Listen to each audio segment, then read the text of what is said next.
And this is a time of special thanksgiving as we celebrate the 37th anniversary of Her Majesty the Queen's coronation on June the 2nd, 1953.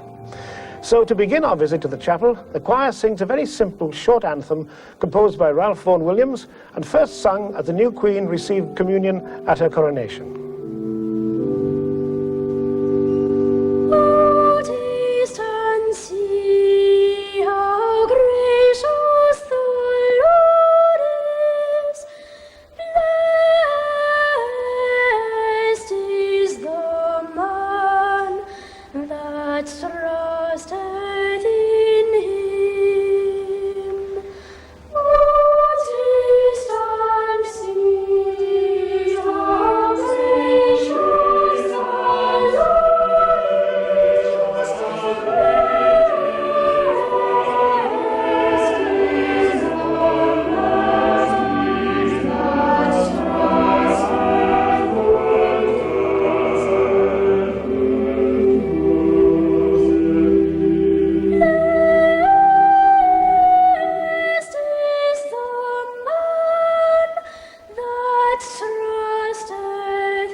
Every way is to pray for the Sovereign and the Garter Knights.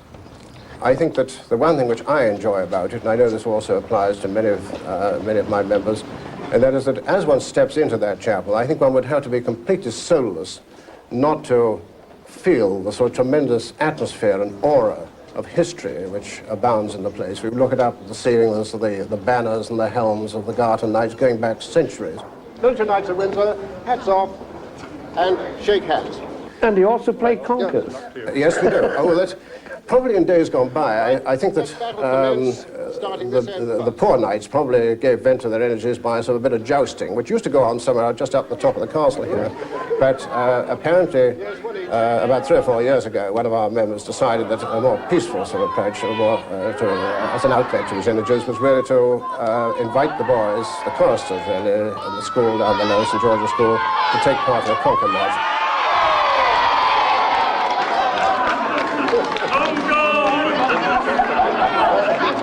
And a very much a needle event it is too, I can assure you.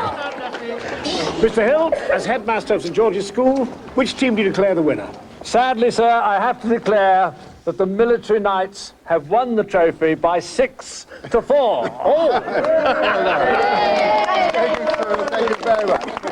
Well done. Right. Johnny Davis is in his final year at St. George's School. Like many of the 100 boys currently at the school, he's very musical. The school has developed from the original provision by Edward III for his college to have 6 singing boys to aid worship, and a vicar more learned than the rest to teach grammar and singing.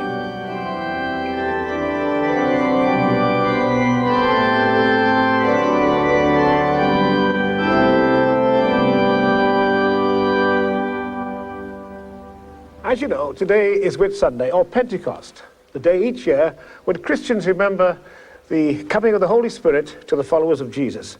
And I'm delighted to be joined by the whole choir here in the chapel to sing the Whitsun hymn, Come Down, O Love Divine. But first I'm going to have a brief chat with the senior lay clerk, Mr. John Highway. I've been here the longest. I see. Now, could be a rather risky business in the old days. Yes, one of them nearly lost his life, didn't he? Well, that's right, yes. There was a lay clerk here in the early 16th century called John Maher, who got involved in that very turbulent and troubled period in the history of the English Church, which we now call the Reformation. Now, in 1539, an Act of Parliament was brought in an attempt to suppress the trend, the winds of change, and Maher was arrested on the grounds that he had in his possession several documents which had originated on the continent and which contained or expressed views which were both prohibited and indeed heretical. and he was brought to trial here in Windsor by jury, and was found guilty and sentenced to die by burning. Happily, that wasn't the end of the story. Thank heaven for that. Well, quite. One of his interrogators was the Bishop of Winchester, who happened also to be prelate of the Order of the Garter, and so clearly had the ear of the king. Now, the bishop had been very impressed by Marbeck's sincerity, and so he interceded with the king on Marbeck's behalf, and the king, Henry, granted Marbeck a pardon, so that Marbeck was able to return to Windsor and take up his music and his religious and biblical studies.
shortcomings weeps with loathing.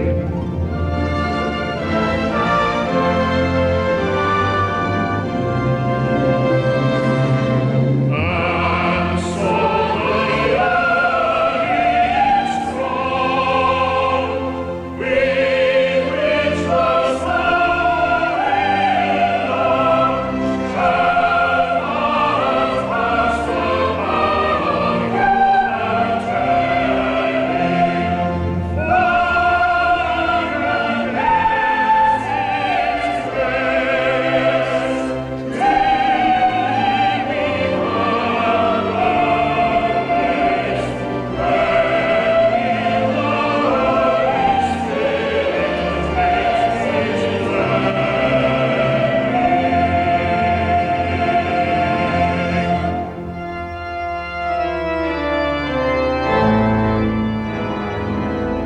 Visitors are welcome to almost all the services in St George's Chapel, but in practice it's the times between services when the visitors flood in.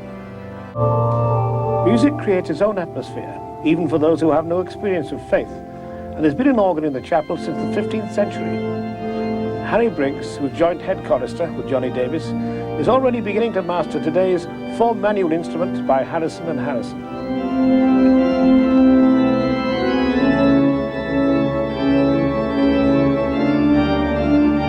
Here in the nave is the latest chapter in the role of the society.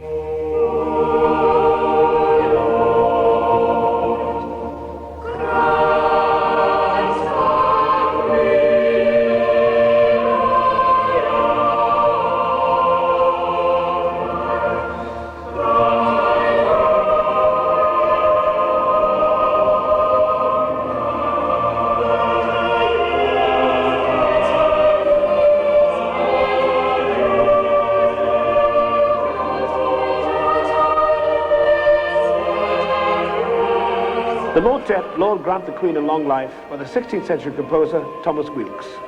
This sung prayer reminds us of the original function of the community of the College of St. George, which was and is to celebrate divine service daily on behalf of the Sovereign, the Royal House and the Order of the Garter. The President said to the man who stood at the gate of the year, "Give me a light that I may tread safely into the unknown." And he replied, "Go out into the darkness and put your hand into the hand of God. That shall be to you better than a light and safer than a known way."